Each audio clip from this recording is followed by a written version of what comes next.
अस्सलाम वालेकुम रहमतुल्लाहि व बरकातुहू। नज़रीन कराम, पाकिस्तान ब मुकाबला जनूबी अफ्रीका दूसरा वनडे मैच भी ख़त्म हो चुका और इस मैच के अंदर पाकिस्तान की कामयाबी ने इस बात को ये साबित कर दिया कि पाकिस्तान के मौजूदा टीम के अंदर अगर कोई इस टीम को चला सकता है तो वो मोहम्मद रिजवान है। मोहम्मद रिजवान के मौजूदा कैप्टनसी को देखकर लगता है ऐसे है कि जैसे कोई मेच्योर कैप्टन है। और कब से हम पिट रहे थे, शायद खान अफरीदी हूँ या बड़े बड़े खिलाड़ी हूँ, समझते थे कि अगर मोहम्मद रिजवान को कैप्टनसी से नवाजा जाता है तो वो पाकिस्तान टीम को बड़े अच्छे तरीके से लेकर चलेंगे और फिर आपके सामने भी है अफ्रीका सीरीज़ के अंदर, या फिर अगर हम उससे थोड़ा सा पहले जाते हैं तो आपने जिम्बाब्वे के अंदर देखा होगा, या उससे थोड़ा सा पहले जाते हैं जब रिजवान नए नए कैप्टन बने थे ऑस्ट्रेलिया के खिलाफ, तब उन्होंने ऐसी कारकर्दगी दिखाई थी ओडीआई फॉर्मेट के अंदर, आपका दिल खुश हो जाएगा। यानी कि कैप्टनसी की जो मेच्योरिटी होती है वो मोहम्मद रिजवान के अंदर कूट कूट कर भरी हुई है। मोहम्मद रिजवान के अंदर वो सारी सलाहियतें मौजूद हैं जो कि एक अच्छे कैप्टन के अंदर होनी चाहिए और मोहम्मद रिजवान एक मेच्योर कैप्टन। मोहम्मद रिजवान आगे चलकर पाकिस्तान के लिए बहुत कुछ करने जा रहे हैं। बस मैं आप लोगों से यही पूछना चाहता हूं कि पाकिस्तान के मौजूदा टीम के अंदर अगर किसी को वाइस कैप्टन बनाया जाए तो वो कौन हो? अब बाबर की तरफ नहीं जाएगा पाकिस्तान क्रिकेट बोर्ड, शाहीन की तरफ नहीं जाएगा। मैं आप लोगों से पूछना चाहता हूं फिर किसकी तरफ जाना है जिसको पाकिस्तान टीम के अंदर वाइस कैप्टन आप लोग देखना चाहते हैं? सलमान अली आगा की परफॉर्मेंस ठीक है, बहुत अच्छी है, कमाल की है, कैप्टनसी भी उन्होंने अच्छी की थी जिम्बाब्वे के खिलाफ, लेकिन मैं फिर भी आप लोगों से पूछना चाहता हूं, मुझे जरूर कमेंट्स के अंदर बताइएगा। अब दोस्तों यहाँ पर काफ़ी ज़्यादा चीज़ें हमें देखने को मिली है, उस चीज़ पर भी बातचीत करेंगे, जैसे कि वहाँ पर मोहम्मद रिजवान और बाकी अफ्रीकन खिलाड़ियों के दरमियान जो लड़ाई हुई है, बाबर आजम भी मौजूद थे, अंपायर्स भी मौजूद थे, उस लड़ाई का खुलासा कलाम और क्रिकेट ग्राउंड छोड़ने की वो जो सारी खबरें सोशल मीडिया पर जेर गर्दिश है उन पर भी हम बातचीत करेंगे। मजीद भी तफसीलात हमारे पास बहुत ज़्यादा है तो आप लोगों को देंगे। सबसे पहले हम इस मैच के पर बातचीत करने जा रही है कि इस मैच के अंदर बेसिकली हुआ क्या है, क्योंकि आप लोग जब तक ये जाने कि नहीं तब तक आपको समझ नहीं आएगी चीज़ों की कि भाई सब हो क्या रहा है। अगर हम पाकिस्तान क्रिकेट टीम के मौजूदा कारकर्दगी की बातचीत करते हैं तो वो बहुत ब्रिलियंट चल रही है। सिर्फ और सिर्फ टी20 फॉर्मेट के अंदर थोड़ा बहुत पाकिस्तान टीम को काम करने की ज़रूरत है। वहाँ पर अगर परफॉर्मेंस अच्छी हो जाती है तो फिर पाकिस्तान के लिए बहुत अच्छा काम हो जाएगा। बाकी अगर हम बातचीत करते हैं इस मुकाबले की तो आप लोग जानते होंगे कि पाकिस्तान बमुकाबला जनूबी अफ्रीका मैच काफ़ी अमेजिंग हमें देखने को मिला है।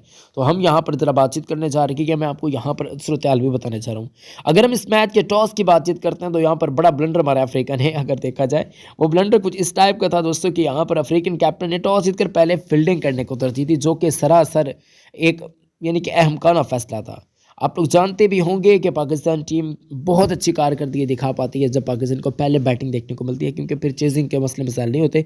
चेजिंग के अंदर हम थोड़े से कमज़ोर हैं, हमारी कमज़ोरी चेजिंग है, तो उसके अंदर वो चीज़ जब नहीं देखने को मिली पाकिस्तान फिर बहुत अच्छी कारकर्दगी दिखाने में कामयाब रहती है। 329 रन पाकिस्तान क्रिकेट टीम ने बनाए दोस्तों। अगर हम यहाँ पर बातचीत करते हैं, साइम अयूब ने 25 रन बनाए, 31 गेंदों पर 5 चौके लगाए, 80 के स्ट्राइक रेट देखने को मिला। इनको मफूखा ने आउट किया, कैच पकड़ा ऋषभ डॉसन ने। शफीक की बातचीत करते हैं तो यार अब्दुल्ला शफीक, मैं आप लोगों से पूछना चाहता हूँ, वैसे मुझे ज़रूर बताइएगा, अब्दुल्ला शफीक की जगह पर अब वैसे बहुत हो गया, फ़खर को मौका देना चाहिए। फ़खर की टीम के अंदर जगह बनती है। अब अगली सीरीज़ जो भी पाकिस्तान की जब भी होगी, चैंपियन ट्रॉफी है मेरे हिसाब से, तो उसके अंदर गालिबन हमें तकरीबन जाना चाहिए पाकिस्तान के उभरते हुए मल्टी टैलेंटेड साइम अयूब के साथ। किसको? साइम अयूब के साथ। आप लोग भी जानते हैं कि भाई सब फ़खर ज़मान को आप लोग भी देखना चाहते होंगे, मैं भी देखना चाहता हूँ, तो भाई सब ऐसा ही मेरे हिसाब से होने जा रहा है। यहाँ पर अब्दुल्ला शफीक में भी हो सकता है कि आपको ना देखने को मिले। खिलाड़ी बड़े अच्छे हैं, किताबी प्लेयर इनको कहा जाता है, खिलाड़ी अच्छे हैं, ऐसी बात नहीं है। अब अगर हम बातचीत करते हैं यहाँ पर बाबर आजम की, तो आप लोग जानते हैं कि आउट ऑफ फॉर्म चल रहे थे, काफ़ी ज़्यादा मसले मसाइल इनके परफॉर्मेंस के अंदर आ रहे थे। बहुत से लोग तनकीद कर रहे थे कि इनको ड्रॉप करना चाहिए, इनको ऐसा करना चाहिए, वैसा करना चाहिए था, लेकिन आप लोग जानते हैं कि यहाँ पर मोहम्मद बाबर आजम ने भी बहुत अच्छी कारकर्दगी दिखाई है। 95 गेंदों पर 73 रन बनाकर ये चलते बने गए दोस्तों। अगर हम बातचीत करते हैं तो इन्होंने 7 चौके लगाए, 76 का स्ट्राइक रेट देखने को मिला। फ्लिक्यूआ ने आउट किया, कैच पकड़ा मरकरम ने। अगर हम मोहम्मद रिजवान की बातचीत करते हैं तो भाई सब रिजवान जो कि कैप्टन विकेट कीपर थे, 80 रन बनाए, 82 के अंदर पर 7 चौके और 3 खूबसूरत किस्म के छक्के लगाए। 97 का स्ट्राइक रेट देखने को मिला, इनको मफूखा ने आउट किया। अगर हम सलमान अली आगा की बातचीत करते हैं, 33 रन बनाए, 30 गेंदों पर 3 चौके और 1 छक्का लगाने में कामयाब रहे। 110 का स्ट्राइक रेट देखने को मिला। बिजोन 14 ने इनको आउट किया, कैच पकड़ा डेविड मिलर ने।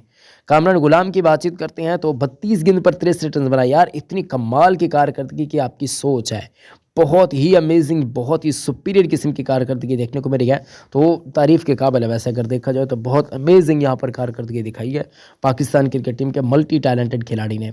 तो अगर हम बातचीत करते हैं इनकी कारकर्दगी की, तो आप लोग जानते हैं कि भाई सब कैसी कारकर्दगी देखने को मिली है।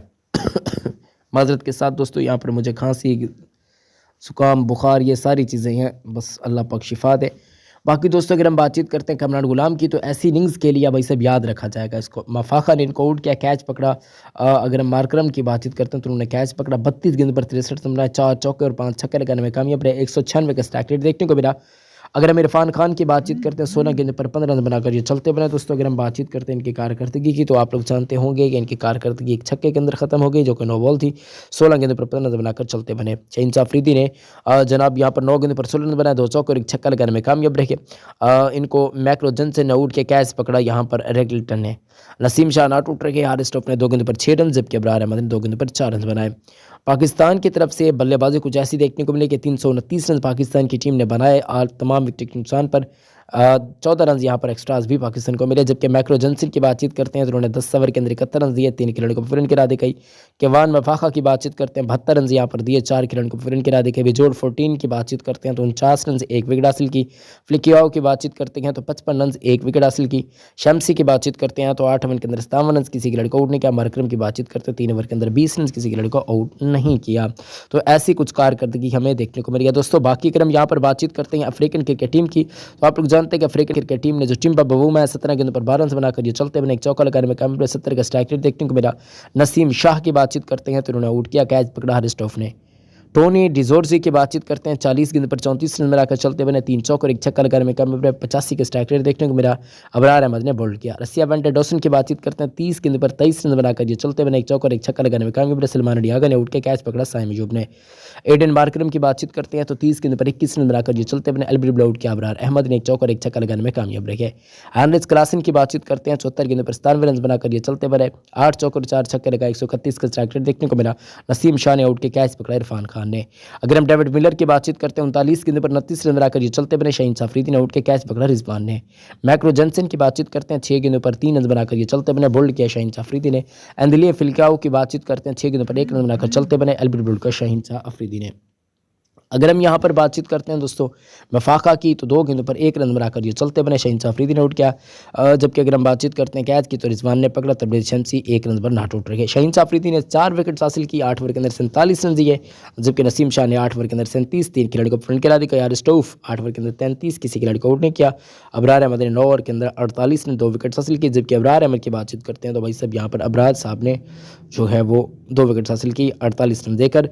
सलमान अलियागा ने 10 ओवर के अंदर 71 रन दिए, यहाँ पर एक खिलाड़ी को फ्रंट गिरा देंगे। टिम्बा बवूमा 34, पहली विकेट 34, दूसरी विकेट 74, तीसरी विकेट 84, चौथी विकेट 113, पांचवी विकेट 185, छठी विकेट 203, सातवीं विकेट 205, 8वीं विकेट 243, 9वीं विकेट 244, 10वीं और आखिरी विकेट 248 के स्कोर पर गिरी।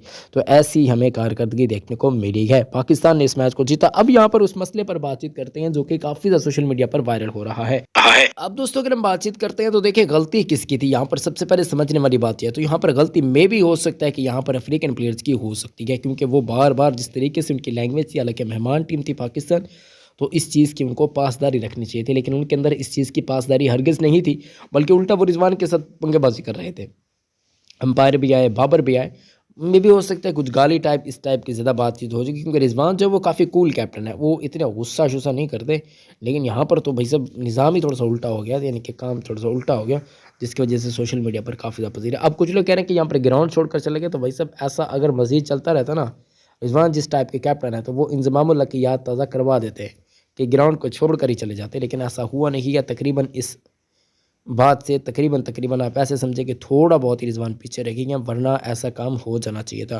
बाकी पाकिस्तान टीम खुश है इस वक्त, पाकिस्तान टीम के खिलाड़ी बहुत ज़्यादा खुश हैं, पाकिस्तान की पूरी टीम बहुत ज़्यादा खुश है, पूरा पाकिस्तान खुश है।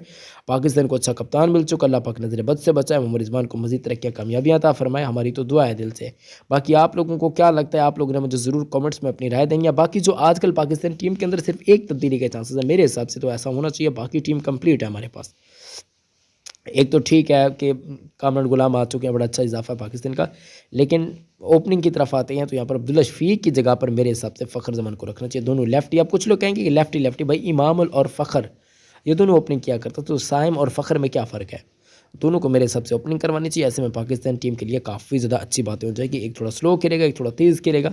और फ़खर जमान की जो मेंटालिटी है वो हमेशा तेज़ ही खेलते हैं, स्लो खेलना उन्हें पसंद भी नहीं है। जबकि साइम अयूब की बातचीत करते हैं, तेज़ भी खेलते हैं, स्लो भी खेलते हैं, लेकिन सूरत हाल को देख कर चलते हैं तो ऐसे में पाकिस्तान का बड़ा अच्छा हो जाएगा। बाकी आंखें शाखें जो अफ्रीकी दिखा रहे हैं भाई साहब, इनको चाहिए कि आंखें ये अपने घर के अंदर रखें, बाकी हमारे प्लेयर्स को ऐसी आंखें ना दिखाएं, क्योंकि हम आपके नौकर नहीं हैं। बाकी आप लोगों को जो भी लगता है मुझे ज़रूर कमेंट्स के अंदर बताइएगा। चैनल को सब्सक्राइब कीजिएगा। अपना बहुत ज़्यादा ख्याल रखें, अपने प्यारों को बहुत ज़्यादा ख्याल रखें। मिलते हैं नेक्स्ट वीडियो में। अल्लाह हाफ़िज़।